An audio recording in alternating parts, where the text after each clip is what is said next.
আচ্ছা, আসসালামু আলাইকুম। আবার এখান থেকে শুরু করি। হ্যাঁ, ওটা বাতিল। তাহলে দেখো আমরা হচ্ছে ঘাসফড়িং এর ৩য় নম্বর ক্লাস। তাহলে শ্বাসরন্ধ্র বা স্পাইরাকল, শ্বাসরন্ধ্র হলো ঘাসফড়িং এর দুই পাশে, তাই না? এই ডান দিকে বাম দিকে পার্শ্ব দিকে মোট হচ্ছে 10টা করে ছিদ্র, মোট 10 জোড়া ছিদ্র, মানে 20টা। এটা মনে রাখতে হবে। এর মধ্যে বক্ষ মানে বুকের দিকে 2 জোড়া ছিদ্র থাকে, এই পাশে 2টা, এই পাশে 2টা, আর বাকি 8 জোড়া থাকে উদরে। এটা মনে রাখতে হবে। হ্যাঁ, আচ্ছা। তাহলে ওদের হলো নাক টাক নাই, ওরা ওই শ্বাসরন্ধ্র দিয়েই কিন্তু শ্বাস প্রশ্বাসের কাজটা চালায়। তাহলে এখানে বক্ষের কথা বলছে যে এখানে 2 জোড়া আছে। এবার দেখো ডানা, ডানাটা খুবই ইম্পর্টেন্ট, এটা পরীক্ষায় অ্যাডমিশন এবং বোর্ড পরীক্ষা খুব আসে। এখান থেকে যেটা আসে সেটা দেখো, হ্যাঁ এমসিকিউর জন্য ডানা এখান থেকে যেটা সব থেকে বেশি আসে এবং অনেক সময় জ্ঞানমূলক কোশ্চেন হিসেবে আসে, সেটা হলো 6ষ্ঠ নম্বর লাইনে দেখো যে এলিট্রা আছে, তার উপরে আছে যে তার উপরে লাইন আছে, সামনের ডানা দুটি বেশ শক্ত, ছোট, সরু এবং কখনো উঠতে সাহায্য করে না। এগুলো পিছনের 2 ডানাকে ঢেকে রাখে, সেজন্য এগুলোকে এলিট্রা বা ডানার আবরণ বা ট্যাগমিনা কাকে বলে। পরীক্ষায় ট্যাগমিনা কাকে বলে বা এলিট্রা কাকে বলে আসতে পারে। হ্যাঁ, তার মানে হচ্ছে ঘাসফড়িং এর যেটা হয় যে ওদের হচ্ছে সামনে 2টা ডানা আছে, মনে করো এটা ঘাসফড়িং, এখানে 2টা ডানা আছে, এখানে 2টা ডানা, এইগুলো কিন্তু ডানা উঠতে সাহায্য করে না, কিন্তু সেটা শক্ত, সেটা কি করে পিছনের ডানাকে শেপের জন্য ঢেকে রাখে, শেপ করার জন্য। যখন উড়ার দরকার হয় তখন পিছনের ডানা, যেটা সামনে নাই আর কি, পিছে যেটা আছে সেটাই কিন্তু আসলে উঠতে সাহায্য করে, প্রসারিত হয়ে উঠতে সাহায্য করে। তো তাহলে ঢেকে রাখে যে, তার নাম এলিট্রা বা ডানার আবরণ। এটা জ্ঞানমূলক কোশ্চেন। হ্যাঁ, এটুকু মনে রাখতে হবে। আর ডানা দুটি, আর তার বলছে পিছনের ডানা দুটি বেশ বড় চওড়া পদ্মার মতো স্বচ্ছ এবং উঠতে সাহায্য করে। এটুকু পর্যন্তই লাগবে। এবার দেখো পা থেকে কিছু এমসিকিউ। পা থেকে যেগুলো এমসিকিউ, প্রতিটি পা 5 খণ্ডে বিভক্ত, একবারে গোড়ায় স্থূল ত্রিকোণা কবজা। কবজার বাংলা অর্থ কোমর। কবজার বাংলা অর্থ কি? কোমর। কবজা, কোমর। কবজার বাংলা অর্থ কোমর। কবজার বাংলা কি? কোমর। কবজার বাংলা হলো কোমর। ঠিক আছে, আচ্ছা। এবার দেখো এরপরে হচ্ছে পরের ত্রিভুজ আকার ক্ষুদ্র টোকান্টর। তাহলে কবজা তো কোমর বললাম, টোকান্টরটা কি অনুমান করে বলো। এরপরে আছে পরের ত্রিভুজাকার টোকান্টার। টোকান্টার মানে ত্রিভুজাকার বা ত্রিকোণ। টোকান্টার মানে ত্রিভুজাকার বা ত্রিকোণ।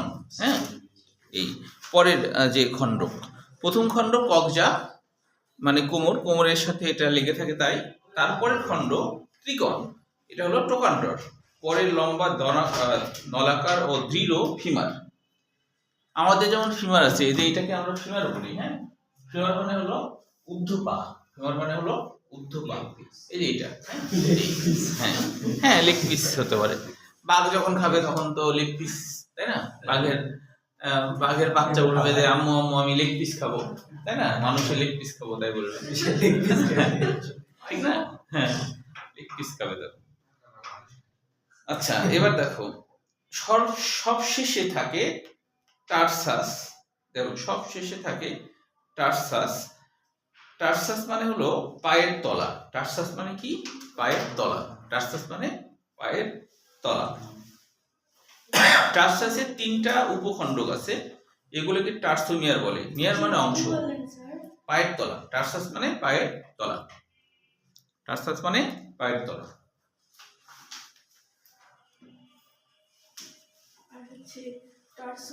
টার্সোমিয়ার মানে পায়ের তলার অংশ। টার্সোমিয়ার মানে পায়ের তলার অংশ, মিয়ার মানে অংশ, পায়ের তলার অংশ।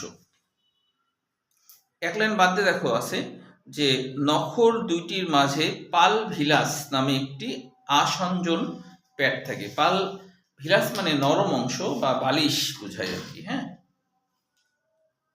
পাতলার মতো ওদের যে নখ আছে না, নখের মাঝে মাঝে কিন্তু পাতলা পদ্মার মতো জিনিস থাকে, ওটার নাম হলো পাল ভিলাস। এটা একটু সফট হয়।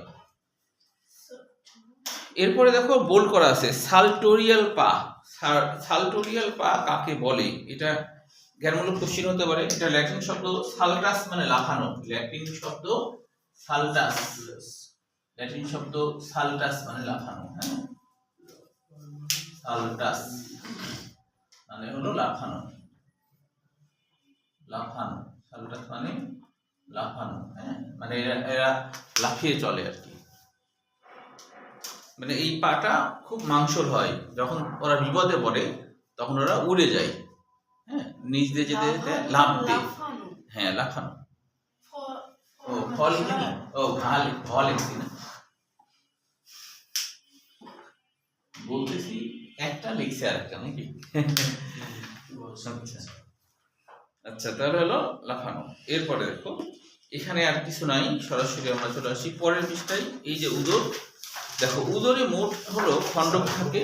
হ্যাঁ, ও অবশ্য জানাইছে, কিন্তু যে আর কি ক্লাস শুরুর করে বলছে তার জরিমানাটা হবে। আর আরিয়ান জানাইছে কিনা, গ্রুপে জানাইছে? তোমাদের তোমাদের গ্রুপ করা হয়নি?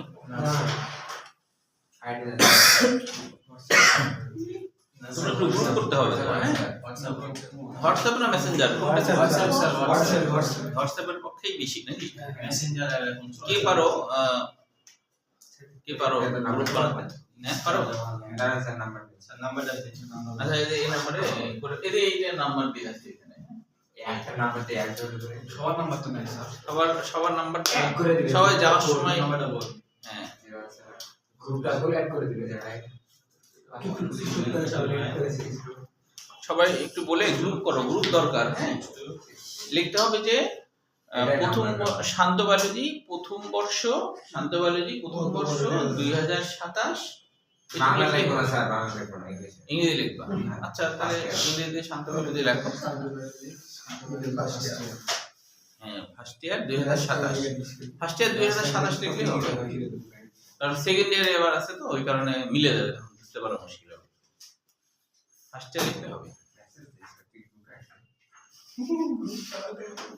আচ্ছা, ক্লাস শেষে মেয়েদের নাম্বারগুলো নিয়ে গ্রুপে যুক্ত করে দিও। হ্যাঁ, আচ্ছা দিয়ে দাও, না হলে তো একটু তাড়াতাড়ি ঝটপট। ওই দেওয়া হলো শান্ত বায়োলজি ফার্স্ট ইয়ার 2027, শান্ত বায়োলজি আপাতত 2027। এখন কোনো কারণবশত যদি 2-4 বছর পরীক্ষা বন্ধ থাকে, তাহলে করোনার সময় বন্ধ ছিল। তৃতীয় মহাযুদ্ধ যদি হয় তাহলে তো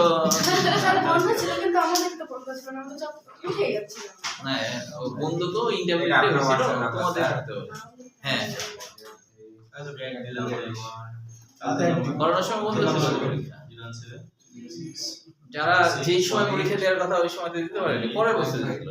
ওইদের বলছে আপাতত 2027 দিতে না পারবে। নাম ইরান আমেরিকা যুদ্ধ বাঁধলে বলে বাংলাদেশের সাথে যুদ্ধ বাংলাদেশ এমনি গরিব দেশ, যুদ্ধ লাগিয়ে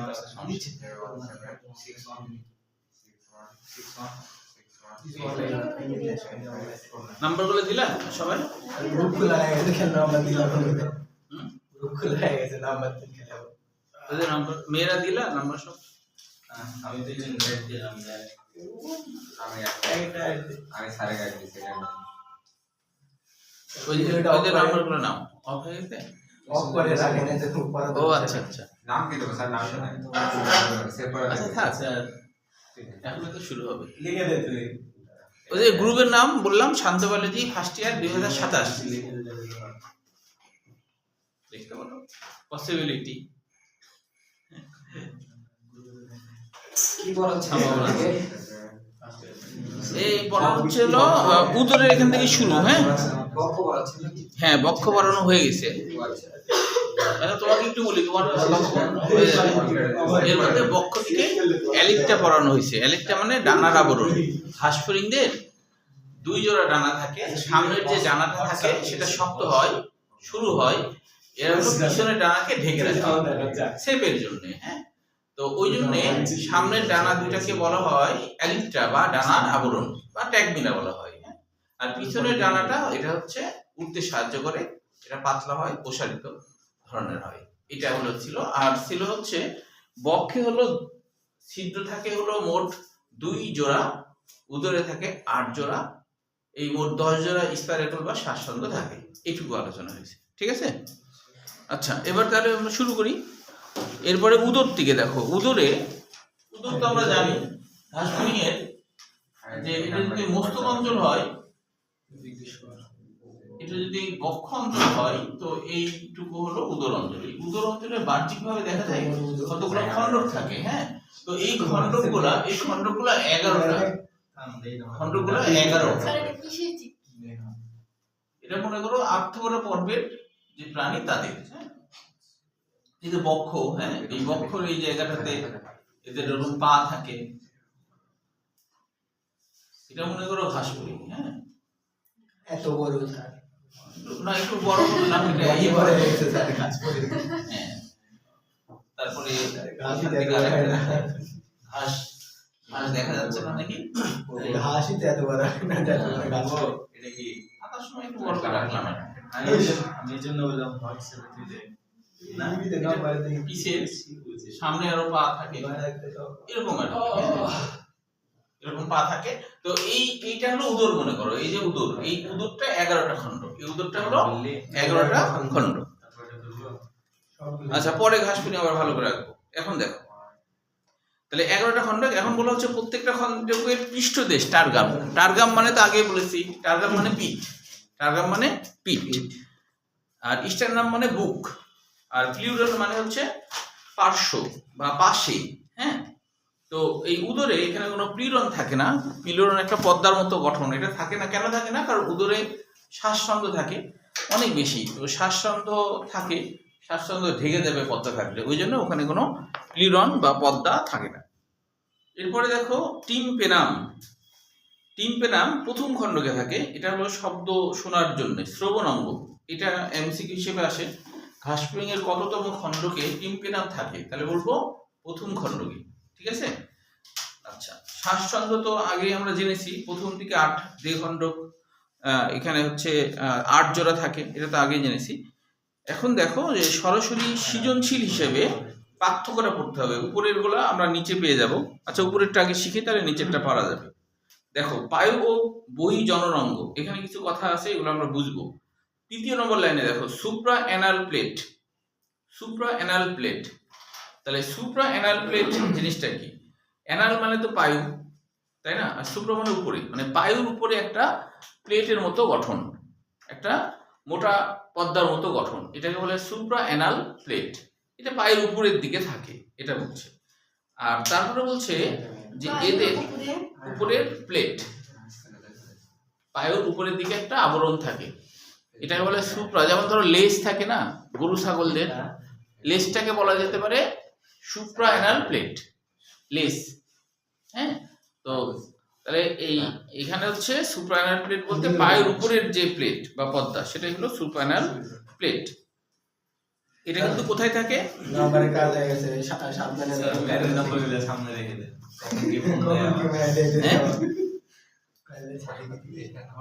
স্যার বলে 4টে নেই 3টে নাম্বার। ও, তো কাটটা দাও না তাহলে। ও, তাহলে হয়ে যাবে তাই? না হয়ে গেলেও আমি আবার পারবো কিনা, মনে থাকবে কিনা দিয়ে দাও। আমরা দেব। না শোনো, এখনকার যুগে এরকম না যে আর এরকম সময় নাই যে তোমার হচ্ছে মানুষের সাথে কথা বলবে। পড়াশোনার ঠেলায় মানুষ হচ্ছে সায়েন্স স্টুডেন্টরা অন্তত ওরকম না যে টাকা পয়সা খরচ করে কথা বলবে। হ্যাঁ, এখন সবাই হচ্ছে যে হ্যাঁ হোয়াটসঅ্যাপ মেসেঞ্জার, হ্যাঁ মারার ধান্দা থাকে, টাকা খরচ করার ধান্দা থাকে, তাই না? ঠিক না? হয়েছে? তাড়াতাড়ি করে দাও। আচ্ছা, তারপরে দেখো সুপ্রাঅ্যানাল প্লেট গেল। এটা কোথায় থাকে সেটা একটু মনে রাখবো। উভয় ক্ষেত্রে নবম ও দশম খণ্ডকের টার্গা একীভূতভাবে থাকে। পায়ুর ক্ষেত্রে আর কি নবম আর দশম খণ্ডকের টার্গা আংশিকভাবে একীভূত থাকে। এটা পার্থক্যের মতো পাবা, তবে এখানে মনে রাখতে হবে সুপ্রাঅ্যানাল প্লেট কোথায় থাকে। আর হ্যাঁ, এটা নিচে। এবার বলছে যে এদের দশম খণ্ডকের পিছন দিকে দুইটি অ্যানাল সার্কি থাকে। অ্যানাল মানে তো আগে জেনেছো যে অ্যানাল মানে আসলে কি বোঝায়, মাংস। অ্যানাল মানে কি, পায়ু। আর সার্কি কথাটা আসছে ল্যাটিন শব্দ সার্কাস থেকে, যার অর্থ হলো মাংস বা মাংসল। ল্যাটিন শব্দ সার্কাস, সেখান থেকে সার্কি আসছে। এটার বাংলা অর্থ মাংসল। তাহলে কি দাঁড়ালো, হ্যাঁ মাংসল বা মাংস। হ্যাঁ, তাহলে কি দাঁড়ালো, পায়ুর মাংসল অংশ। তাহলে বলছে এদের দশম খণ্ডকের পিছন দিকে দুইটি মাংসল অংশ থাকে।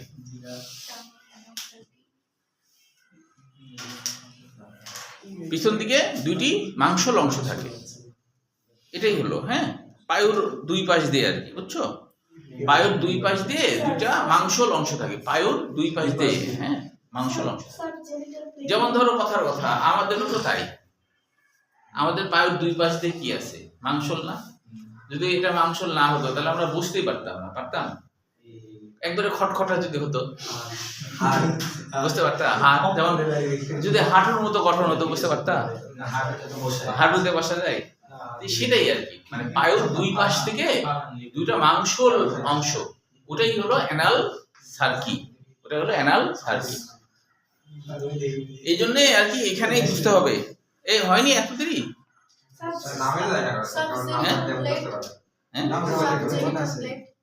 অতদিন জানি তো, দাঁড়াও আগেরটাই আছে তো।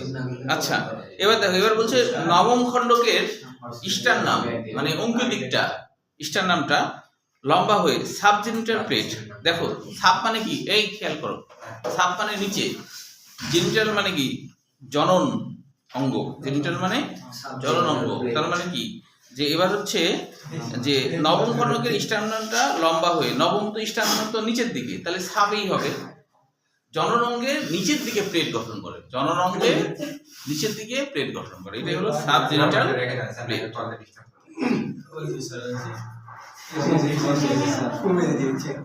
ও আচ্ছা, যারা নাম্বার তার স্যার কেটে কেটে দিয়ে দেন। হ্যাঁ এটা দিয়ে আর কি আছে, ওদের কি মুখস্থ নাই? ওদের নাম্বার কি, ওদের নিজের নাম্বার নিজের মুখস্থ নাই যে দিয়ে দিতে হবে? আচ্ছা দেখো, এবার দেখো অভিপোজিটর কাকে বলে, এটা কিন্তু ঢাকা বোর্ডে 22 সালে আসছিল কয়েকজন জন্য। এই এবার খেয়াল করো, এবার কাজ শেষ, কাজে এবার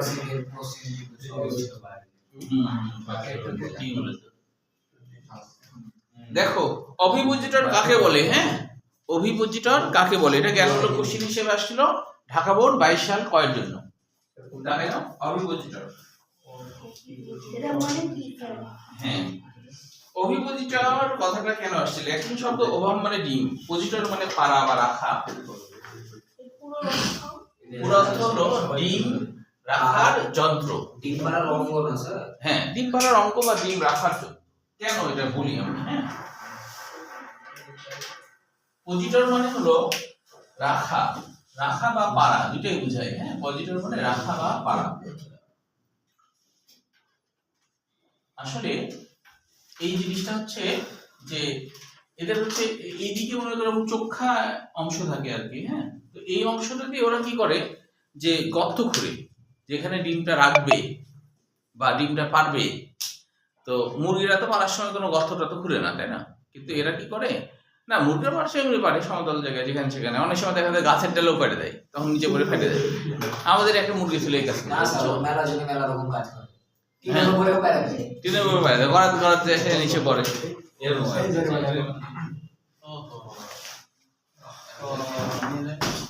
ক্লাস শুরু করে বলেছো তো, এই কারণে 4 টাকা দিলে মনে হচ্ছে না? না না, ও কয় মিনিট পরে জানাইছিল ক্লাস শুরু কয় মিনিট? না তুমি 4টা মানে তুমি হচ্ছে 13 মধ্যে দিতা, 13 কল দিছি আপনি কেটে দিলেন। 13 কল দিছি। ও আমি কেটে দিছি। আমি 10 টাকা। স্যার কেটে দিছি। ও না, তাহলে জরিমানা হবে না, ও তো আমি তো কেটে দিছি রে। হ্যাঁ স্যার কেটে দিছি। আচ্ছা তবে শোনো, একটু জানো যে ক্লাস চলে তো এই জন্য আমাকে কল দেবে, মনোহরকে দিবা। হ্যাঁ, তো স্যার নাম্বার তোমার ছিল না? এখন থেকে নিয়ে রাখবা, কারণ এই যে এখানে ক্লাস যেহেতু ইয়ে হয় সমস্যা। আচ্ছা ও যেহেতু 13 মধ্যে দিয়েছে এই জন্য জরিমানা হবে না। আচ্ছা দেখো আচ্ছা তাহলে কি বললাম এই খেয়াল করো যে এই যে অভিমুখীটা এটা হচ্ছে ডিম পাড়ার যন্ত্রিত, কারণ ডিমটা পাড়ার আগে কি করে পাড়ার আগে জায়গাটা গরম না, হ্যাঁ করে তারপরে কথা বলতে দাও। হ্যাঁ, আচ্ছা এই দেখো এবার দেখো। ও তবে এটা মনে রাখবা, ঘাসফড়িংয়ে একটা অদ্ভুত কাহিনী আছে। পুরুষ স্ত্রী ঘাসফড়িং নিষেক্রিয়ার পর এবং ডিম পাড়ার পর উভয় কিন্তু মারা যায়। মারা যায়। কেন মারা যায় বলো তো? তারা হচ্ছে মানে ডিম পাড়ার জন্য প্রচুর পরিশ্রম করে। পরিশ্রম। আর পুরুষ মারা যায় কেন? ও তো তার বেশি ও পরিশ্রম মানে করে। স্যার সঙ্গী খোঁজার জন্য প্রচুর পরিমাণ দৌড়ঝাঁপ করে। দর্শক করে। হ্যাঁ স্যার। দর্শক করা যায় না? আচ্ছা অনেক সময় অতিরিক্ত শক্তি প্রাকৃতিকভাবে কথা শুনতে চায়। প্রাকৃতিক ভাবে, কথা কিন্তু ঠিক আছে। হ্যাঁ প্রাকৃতিক কথা ঠিক আছে। আচ্ছা অনেক সময় দৌড়ঝাঁপ কিন্তু কারো কারো করতে হয় না, হ্যাঁ অনেক সময় দেখো পাশাপাশি পাই গেল মনে করো কোনো এই মানে আমরা তো পড়ার মধ্যেও তো গল্প করতেছি, কিন্তু নিজেরা গল্প করো না, এখন তো কাজ নাই, এখন কথা বললে তো জরিমানা দিবা, হ্যাঁ নাহলে কিন্তু হারাম হয়ে যাবে তোমার টাকা। এবার এদিকে যে বলছিলাম যে ঘাসফড়িং এর যেটা আর কি বললাম এটা অনেকটা লজিক্যাল, কিন্তু কথা হলো অনেক সময় তো ঘাসফড়িং দেখা যায় পাশাপাশি দেখা হয়ে গেছে, তখনই মনে করো নিষেধ হয়ে গেছে, মানে দৌড়ঝাঁপ করতে হয়নি, হ্যাঁ এবং ওদের দৌড়ঝাঁপ করার তার দরকার হয়নি, তাও কিন্তু মারা যায়, মানে ধরো কোনো দৌড়ঝাঁপ করতে হয়নি, পুরুষ ঘাসফড়িং এর কোনো দৌড়ঝাঁপ করতেই হয়নি, পাশাপাশি দেখা হয়ে গেছে মনে করো, দিয়ে নিষেক্রিয়া ঘটলো, কোনো দৌড়ঝাঁপ করতে হয়নি, তাও মারা যায়। তাহলে কেন মারা যায়, কি কারণ হতে পারে? অলস অল্প বয়সে নিজের অল্প বয়সে নিষেক্রিয়া করছে সেজন্য নাকি? আসলে মারা যায় হচ্ছে ওদের হচ্ছে ওরা যখন শুক্রাণু ছাড়ে বা ডিমগুলো বের করে তখন প্রচুর প্রোটিন শরীর থেকে বের হয়ে যায়, হ্যাঁ ওই ছাড়ার সময় প্রচুর প্রোটিন শরীর থেকে বের হয়ে যায়, প্রোটিনের ঘাটতিতেই তারা মারা যায়। পরে তো স্যার খায় ওটা কমপ্লিট করতে পারে না। খাবার ওই সময় পায় না, আর খাবার তো যেমন ধরো তোমার কারো যদি সুগার নীল হয়ে যায় মনে করো, সুগার নীল মানে বুঝো তো মারা যাবে না। আচ্ছা সুগার নীল যখন হয় এদিকে তাকাও, গল্প করছি স্যার লেলে তৈরি করা হয়। এই আরিয়ান ছুটিতে থাকাতে সমস্যা হয়ে যাচ্ছে, এইজন্য তো আজকে তো আবার ইয়েও ছুটিতে আছে, ক্যাপ্টেন নির্বাচনটা দুই ক্যাপ্টেনই হ্যাঁ স্যার একসাথে। দেখেন ওই কথা পাইছে না ওরা দুই ক্যাপ্টেন তোমাদের উন্নতি কিভাবে করা যায় এটা নিয়ে ডিসকাস করছে। স্যার ক্যাপ্টেন বাদ দিয়ে দেন স্যার। নতুন ক্যাপ্টেন তোমাদের কি করে উন্নতি করা যায় এটা নিয়েই গবেষণা করবে। আগামীকাল নতুন ক্যাপ্টেন নির্বাচন করেন, আমাদের দুইজনকেও চমকিয়ে দেন। হ্যাঁ তাই না? আচ্ছা অনুপস্থিত থাকাই তাই না, একসাথে দুইজন অনুপস্থিত থাকাই এটা ক্যাপ্টেন চেঞ্জ করা হবে। আচ্ছা তাহলে হচ্ছে যে এটাই বৈজ্ঞানিকরা বলছে আর কি, হ্যাঁ আচ্ছা এখন তাহলে এই পার্থক্যটাও সৃজনশীল হিসেবে পড়তে হবে, এটাও ঢাকা বোর্ডে সৃজনশীল হিসেবে আসছিল 22 সালে, হ্যাঁ পার্থক্য গয়ের জন্য অন্তর্গঠন কি 6টা লিখলে হবে, হ্যাঁ 6টা। আচ্ছা এটা হুম চিত্র হ্যাঁ গয়ে ছিল, চিত্র লাগবে না, এই পার্থক্য যেগুলো 6টা লিখলে হবে।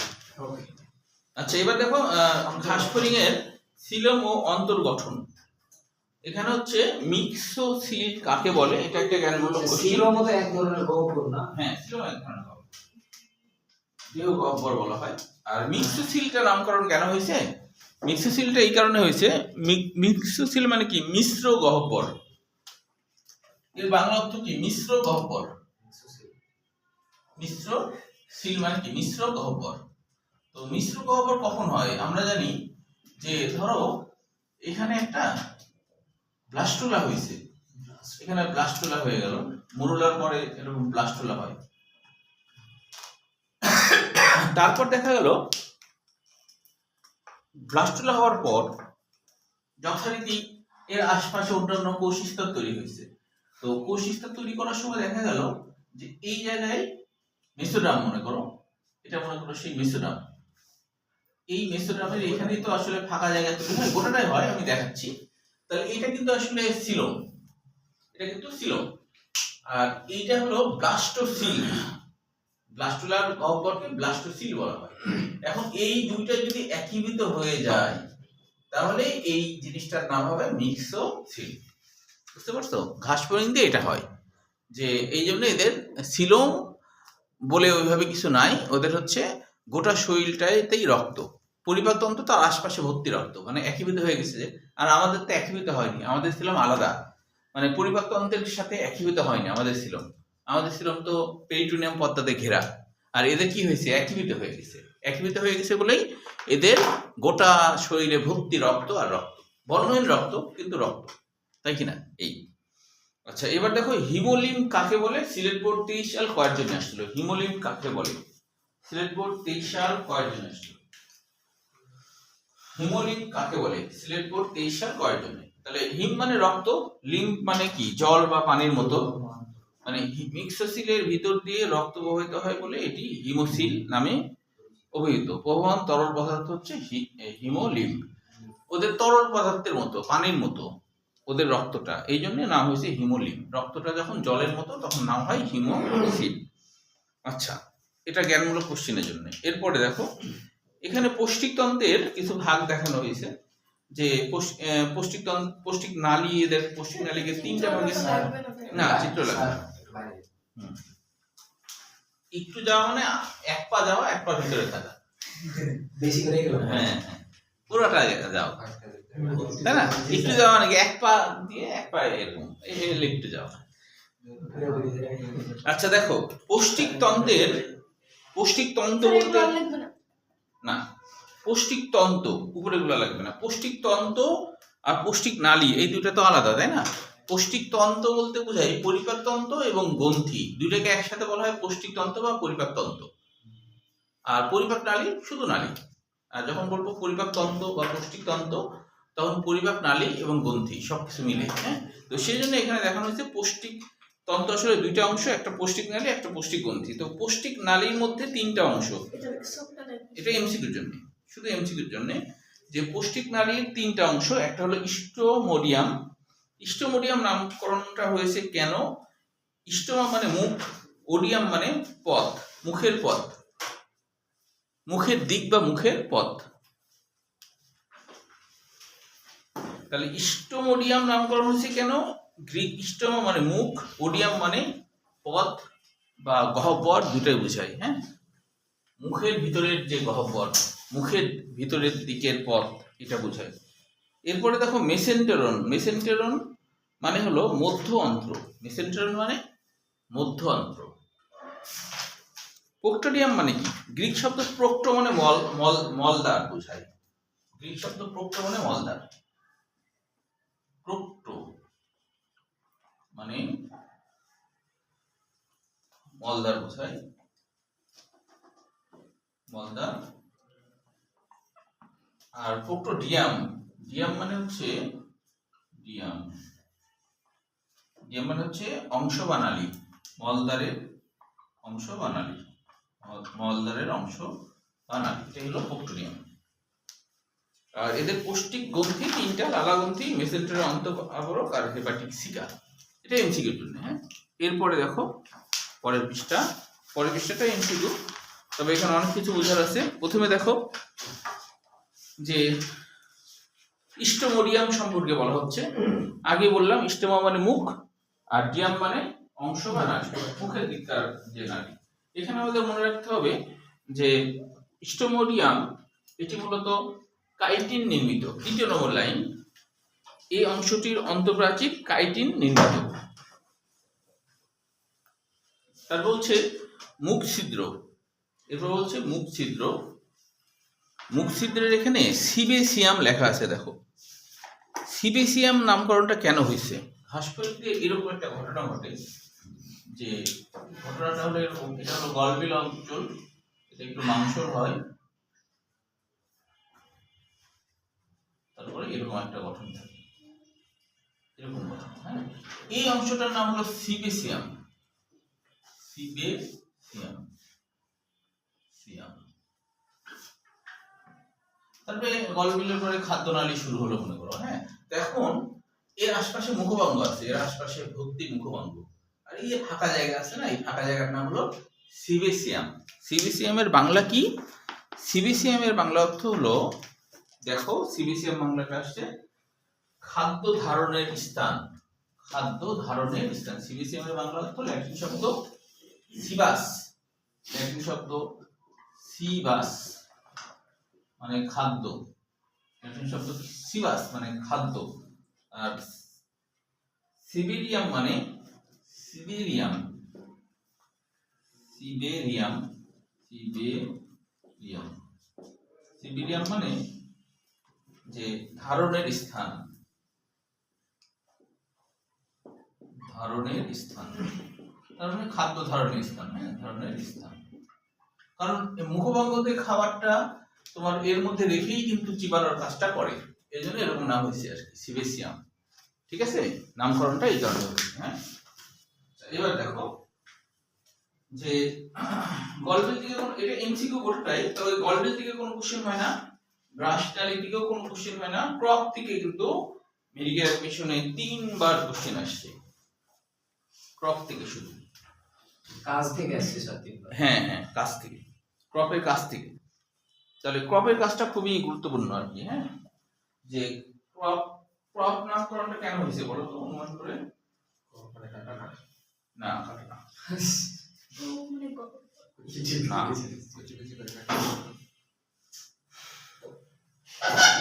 ক্রপ মানে কি বলতো?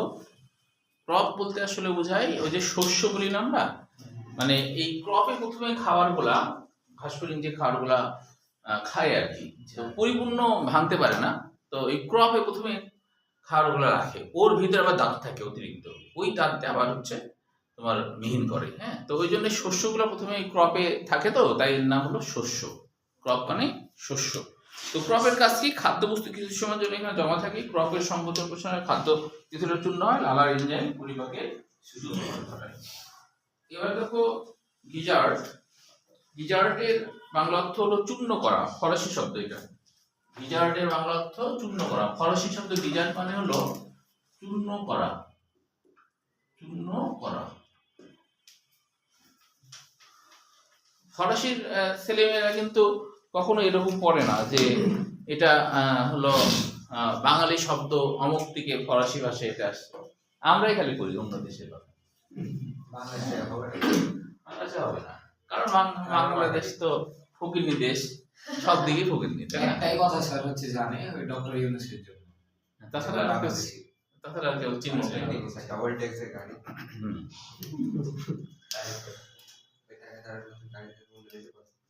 আচ্ছা, এবার দেখো তাহলে গিজার্টের বাংলা বুঝলে। এখন গিজার্টের ব্যাপারটা কি, এখানে কি কি এমসিকিউ আছে খেয়াল করো, এখানে কিন্তু অনেক কিছু এমসিকিউ আছে। হ্যাঁ, তার আগে কাজটা গুরুত্বপূর্ণ এমসিকিউ, তবে ভিতরেও কিছু আছে। যেমন গিজার্ট হচ্ছে দ্বিতীয় নম্বর লাইন, কাইটিনময় 6টি দাঁত ও 6টি অনুলম্ব ভাঁজ নিয়ে গঠিত।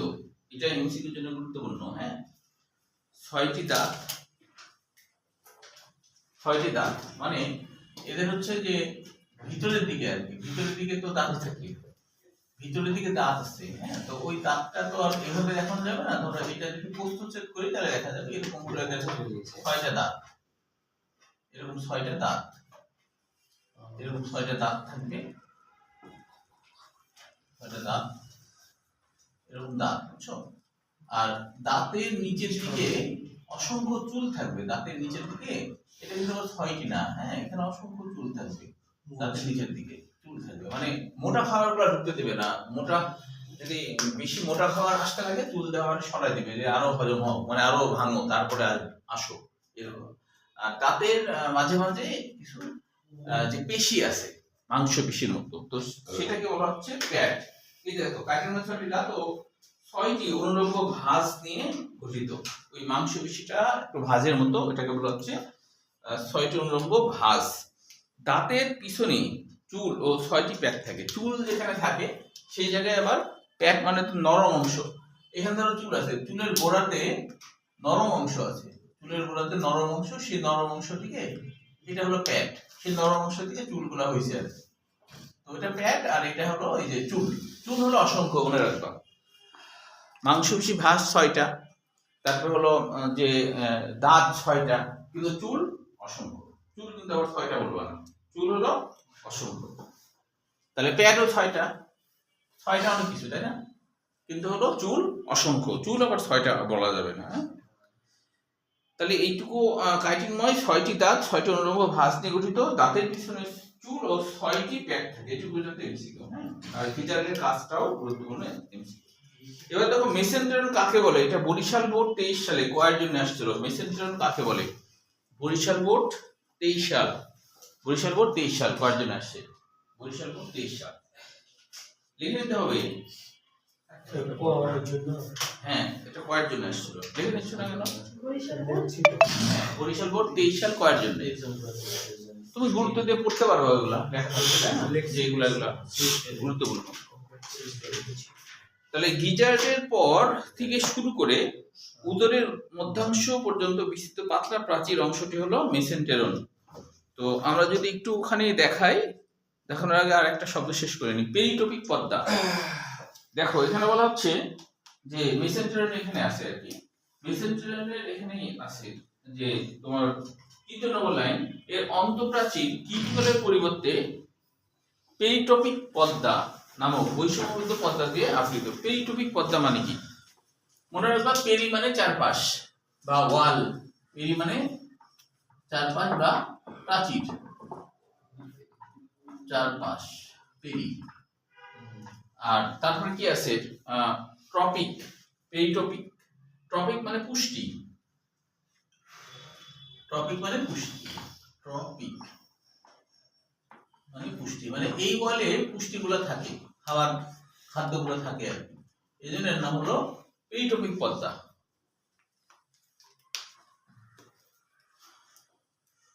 তো বলছে যে নামক বৈষম্যবদ্ধ পর্দা থাকে, কিউটিকল থাকে না, তার পরিবর্তে পেরিটোপিক পর্দা, পেরিটোপিক পর্দাটাও কাইটিন নির্মিত হয়ে থাকে।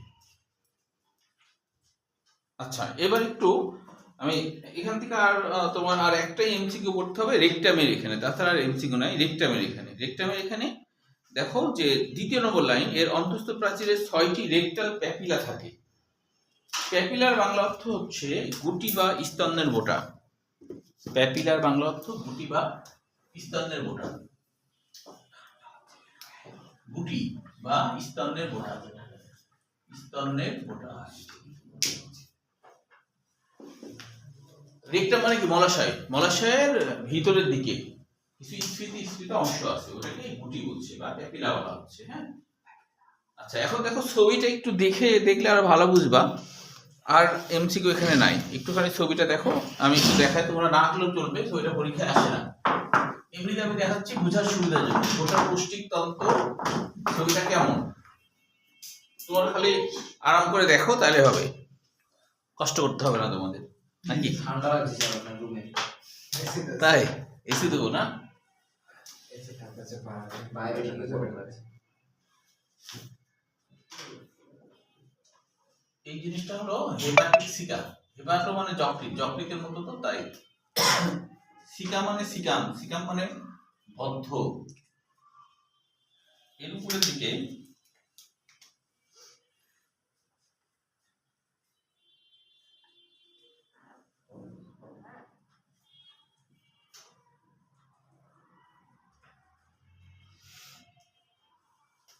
তারপরে নিচের দিকে এসে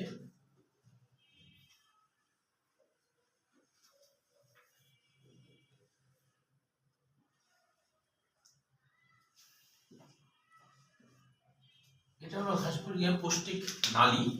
এই জায়গায় থাকে হচ্ছে এদের মালপিজিয়ান নালিকা, এটা কিন্তু 6টা দেখাচ্ছে, কিন্তু 6টা না, অসংখ্য, প্রায় 100টা থাকে। তারপরে এখানে হচ্ছে দেখানো হয়েছে লালা গ্রন্থি। হ্যাঁ, লালা গ্রন্থি এরকম আঙ্গুরের মতো কিছু গ্রন্থি দেখা যায়।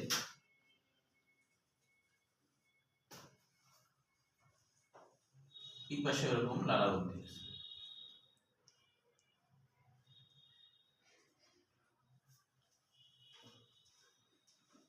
এরকম, তারপর এটা হালকা করে এভাবে দাগ দিয়ে নিতে হবে।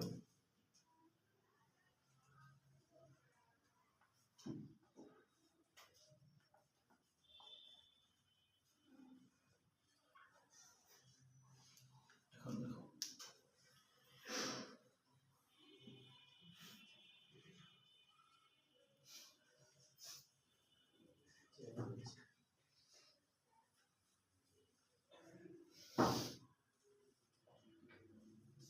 এটাই হলো ঘাসফড়িং এর, দেখো এইটাই হলো ঘাসফড়িং আসলে পুষ্টিক তন্ত্র। তাহলে এর লালাগ্রন্থি আছে, এই যে লালাগ্রন্থি, তারপরে দেখো এই যে খাদ্যনালী, এটা হলো সেই ক্রপ, এটা হচ্ছে সেই ক্রপ যেখানে যার নিচের দিকে, ক্রপের নিচের দিকে এখানে দাঁত আছে, এই যে 6টা দাঁত, তাই না? 6টা দাঁত আছে। তো এই 6টা দাঁত দিয়ে ওরা হচ্ছে খাদ্য পিষার কাজ করে। হ্যাঁ, মানে মুখ দিয়ে যেটুকু খাবার ধরো চিবাইতে পারলো না, যেটুকু মিহিন হলো না আর কি, সেটাই হলো ওই দাঁত দিয়ে পিষে আর কি। হ্যাঁ, আর এইটা কি দেখো, এটা হলো সেই মেসেন্টেরন, তারপর হলো ইলিয়াম, কোলন, এই যে রেক্টাম, মলাশয়, আর এটা হলো মালপিজিয়ান নালিকা। মালপিজিয়ান নালিকার কাজ কি? এটা আসলে পুষ্টিক তন্ত্রের সাথে কোনো জড়িত না, এটা হলো রেচন অঙ্গ, কিন্তু আছে ওর সাথে, তাই দেখানো হচ্ছে, বুঝছো? এটা হলো রেচন তন্ত্র। ঘাসফড়িংদের এইটুকু আশপাশে তো ভর্তি রক্ত আছে না, রেচন তন্ত্র যদি হয় তাহলে তো স্যার পরিষ্কারের কাজ করে। হ্যাঁ অবশ্যই পরিষ্কারের কাজ করে। এখানে যে রক্তগুলো আছে না, এই রক্তর বজ্রগুলা এর ভিতরে ঢুকে ঢুকে পরিপাক তন্ত্র দিয়ে একসাথে বের হয়। এদের আলাদা করে মানে বায়ুপথ আর প্রস্রাব করার পথ একটাই। যেমন পাখিদের কিন্তু যে 2টা পথ থাকে না, হ্যাঁ, একটা দিয়ে 2 কাজ করে আর কি। হ্যাঁ, একটা দিয়ে 2 কাজ করে, একের ভিতরে সব। হ্যাঁ, মানে পাখিদের একের মধ্যে সব আর কি। হ্যাঁ, তো সেক্ষেত্রে পুরুষদের আবার একটা দিয়ে 2টা কাজ হয়। আচ্ছা, তাহলে হচ্ছে এটাই হলো পুষ্টিতন্ত্রের ছবি, ঠিক আছে? 4টা বেজে গেছে, ও 5টা, ঠিক আছে, এটুকু থাকলো। কেবল 4টা বাজে, তাহলে তো তারা এখন